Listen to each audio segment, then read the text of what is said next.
রব্বুল আলামিন কোরআনুল কারীমের মধ্যে বলেন, ইন্নাল্লাযীনা ইয়াযকুরুনাল্লাহা কিয়ামান ওয়া কুউদান ওয়া আলা জুনুবিহিম ওয়া ইয়াতাফাক্কারুনা ফী খালকিস সামাওয়াত রব্বানা মা খালাকতা হাযা বাতিলান সুবহানাকা ফাকিনা আযাবান নার। বলেন আল্লাহু আকবার।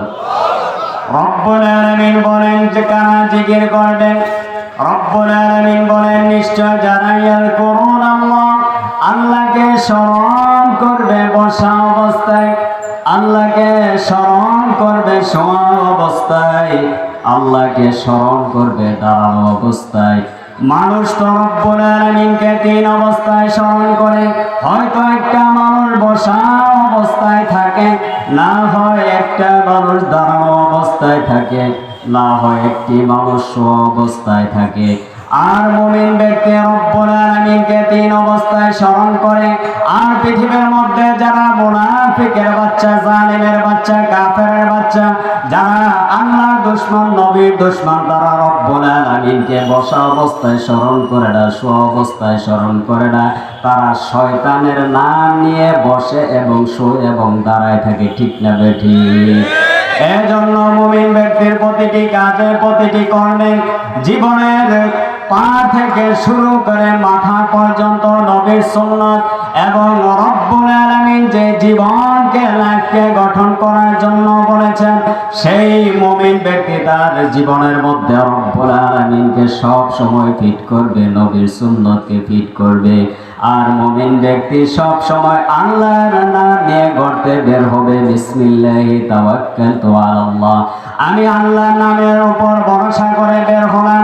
রব্বুল আলামিন তোমার উপর যেহেতু ভরসা করলাম, তুমি আমাকে রক্ষা করো, তুমি আমাকে বিপদ আপদ থেকে হেফাজত করো। আর যারা আল্লাহকে বাদ দিয়ে শয়তানকে অনুসরণ করে, তারা আল্লাহর উপর ভরসা করবে না, তারা নেতার উপর ভরসা করবে। ঠিক না বেঠিক? তারা নেতার উপর ভরসা করবে, আমি বিপদ থেকে, বিপদের মধ্যে সম্মুখীন হলে আমার নেতা বাঁচাইবে, আমার চেয়ারম্যান বাঁচাইবে, আমার মেম্বার বাঁচাইবে, আমার এমপি বাঁচাইবে। এমন লোক সমাজের মধ্যে আছে না নাই?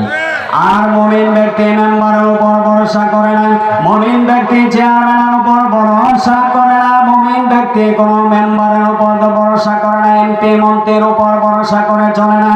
সে কেবলমাত্র দুনিয়ার মধ্যে একমাত্র রব্বুল আলামিনকে ভরসা করে। আমার হায়াতের মালিক আল্লাহ, আমার মউতের মালিক আল্লাহ। রব্বুল আলামিন কোরআনুল কারীমের মধ্যে বলেন, মুমিন ব্যক্তি যে আল্লাহর উপর ভরসা করে, আল্লাহ তাআলা বলতেছে, ইন্নামাল মুমিনুনা আল্লাযীনা ইযা যুকিরাল্লাহ ওয়াজিলাত কুলুবুহুম ওয়া ইযা তুলিয়াত আলাইহিম আয়াতুহু যাদাতুহুম ঈমানান ওয়া আলা রাব্বিহিম ইয়াতাওয়াক্কালুন। বলেন আল্লাহু আকবার। আপনারা যে কোরআনের তাফসীর শুনতেছেন, আপনাদের কাছে খারাপ লাগে না ভালো লাগে?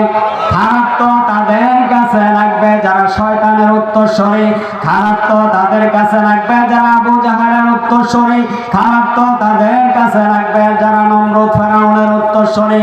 কারণ নবী করিম সাল্লাল্লাহু আলাইহি ওয়াসাল্লাম যখন কোরআনের দাওয়াত দিত, কালিমার দাওয়াত দিত, ফেরাউন নমরুদ কোরআনের দাওয়াত দিত, তখন আবু জাহেল, উতবা, সাইবা, আবু লাহাবের অন্তরের মধ্যে জ্বালা যন্ত্রণা শুরু হইতো। ঠিক না বেঠিক? তদ্রূপ নবীর উত্তরসূরি হয়েছে সমাজের মধ্যে আলেমরা, দেশের মধ্যে আলেমরা। আলেমরা যখন কোরআনুল কারীমের হক কথাগুলো বলে মানুষের সামনে, তখন মুমিন ব্যক্তির ঈমান বাড়ে আর মুনাফিকের ঈমান খালি কমতে থাকে। ঠিক না বেঠিক? রব্বুল আলামিন কোরআনুল কারীমের মধ্যে বলেন, ওয়া ইযা তুলিয়াত আলাইহিম আয়াতুহু যাদাতুহুম ঈমানা। বলেন আল্লাহু আকবার।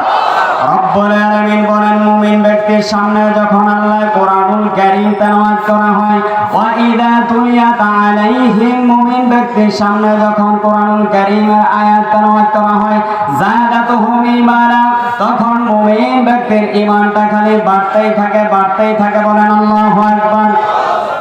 আর যখন একটা মানুষ কনসার্টের মধ্যে যাবে, যাত্রা অনুষ্ঠানের মধ্যে অংশগ্রহণ করে, পূজার অনুষ্ঠানের মধ্যে অংশগ্রহণ করে, তখন তার ঈমানটা নামতে 0 পয়েন্টের মধ্যে চলে আসে, তখন তার ঈমান আর থাকে না, ঠিক কিনা? এজন্য আমরা কোরআনুল কারীমের অনুষ্ঠানের মধ্যে আসব, কোরআনের তাফসীরগুলো শুনব। যদি আপনি একটি কথা আমল করতে পারেন, ইয়াউমে হাসরের দিন যখন কোনো উসিলা না থাকবে, মানুষগুলো হয়রান হয়ে যাবে। ভাই ভাইকে পরিচয় দিবে না, বন্ধু বন্ধুকে পরিচয় দিবে না, নেতা তার কর্মীকে পরিচয় দিবে না। যেই নেতার জন্য কর্মী আরেকটা মানুষকে মারত, যেই নেতার জন্য কর্মী আরেকটা মানুষকে খুন করতে দ্বিধা করতো না, এমন মানুষ আছে না নাই?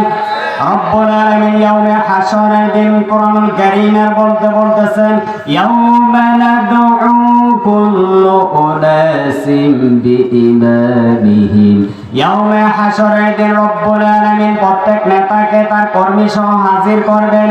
যেই কর্মী তার নেতা যদি গাঁজা খায়, জিনা করে, সুদ খায়, ঘুষ খায়, ইসলাম বিরোধী, কোরআন বিরোধী ওই নেতার পিছনে যদি কর্মী দৌড়ায়, ইয়াউমে হাসরের দিন ওই নেতার সহকর্মীকে ডাকবেন। আর যদি কোনো মানুষ নবীর উত্তরসূরি আলেমদের ভালোবাসে, ইমাম সাহেবকে ভালোবাসে, আলেমদের হক কথাগুলো শুনে, আলেমদের মুহাব্বত করে, তাহলে ইয়াউমে হাসরের দিন ওই ইমাম সাহেব মুসল্লি সহ আল্লাহ তাআলা ডাকবেন, ওই মুসল্লি সহ আলেমকে আল্লাহ তাআলা ডাকবেন। আর তাদের আমলনামা যদি ভালো হয়, ওই ইমাম মুসল্লি সহ হাসতে হাসতে আল্লাহর জান্নাতের মধ্যে চলে যাবে, বলেন আল্লাহু আকবার। এজন্য আমরা আলেমদের মুহাব্বত করব, ইমামকে ভালোবাসবো। কোরআন বিরোধী আমরা হব না, ইসলাম বিরোধী হব না, নবীর দুশমন আমরা হব না। তারাই তো নবীর দুশমন হয়, তারাই তো নবীর কোরআন বিরোধী হয়, যারা আবু জাহেলের উত্তরসূরি, নমরুদ, ফেরাউন, কারুনের উত্তরসূরি, ঠিক না বেঠিক? আর যারা নবীর উত্তরসূরি, আবু বকরের উত্তরসূরি, ওসমানের উত্তরসূরি, আলীর উত্তরসূরি, যারা ইব্রাহিমের উত্তরসূরি, যারা মুসার উত্তরসূরি, তারা আলেমদের ভালোবাসবে, আলেমদের মুহাব্বত করবে, আলেমদের অন্তর দিয়া ভালোবাসবে, বুকের মধ্যে টেনে দিবে। হাদিস শরীফের মধ্যে এসেছে, কোন আলিমান, তুমি আলেম হও, আর মুতাআল্লিমান, আলেম না হতে পারলে আলেমের ছাত্র হও, আর মুহিব্বান, আলেম হতে পারো নাই রে বান্দা, আলেমের ছাত্র হতে পারো নাই, তাহলে আলেমকে তুমি মুহাব্বত করো, ভালোবাসো।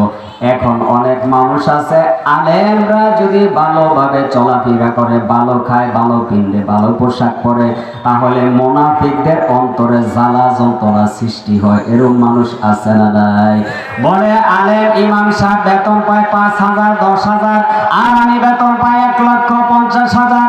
আমার পুত্র আছে ইটালির মধ্যে, আরেকটা আমেরিকায়, কিন্তু আমি ভালো পোশাক পরতে পারি না, ভালো জুতা কিনতে পারি না, ইস্ত্রি করে কাপড়টা আয়রন করে কিনতে পারি না।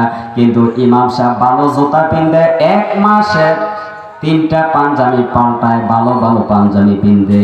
এই দেখে ওই মুনাফিকের বাচ্চার অন্তরের মধ্যে জ্বালা যন্ত্রণা সৃষ্টি হয়। এমন মানুষ আছে না নাই? কিন্তু মুমিন ব্যক্তির অন্তরে জ্বালা যন্ত্রণা সৃষ্টি হবে না, কারণ ইমাম সাহেবের ভালো দেখে, আলেমদের ভালো দেখে মুমিন ব্যক্তি আরো দোয়া করবে, আল্লাহ তাআলা তারে যাতে উপরে উঠায়, ঠিক না বেঠিক? কিন্তু মুনাফিকের বাচ্চারা তারা মনে করবে, এই আলেম কেন 5,000 টাকা, 10,000 টাকা ইনকাম করে, কেমনে ভালো চলে, আমিও দেখবো কেমনে আলেমদের বাস দেওয়া যায়, এই চিন্তা করে, ঠিক না বেঠিক? আর আমি যেহেতু বলতেছিলাম কোরআনুল কারীমের সূরা মুমিনুনের, আপনাদের সামনে আমি কোরআনুল কারীমের 114টি সূরা রয়েছে, তার মধ্যে 23 নম্বর সূরা হচ্ছে সূরাতুল মুমিনুন। সূরার নাম কি? সূরাতুল মুমিনুন ডাইরেক্ট কোরআন থেকে তাফসীর হবে। যারা নবীর উত্তরসূরি আলেমদের ভালোবাসেন তারাই কথাগুলো শ্রবণ করবেন। তারা হক কথা বললে তাদের সামনে যদি হক কথা বলা হয় তাদের খারাপ লাগবে না।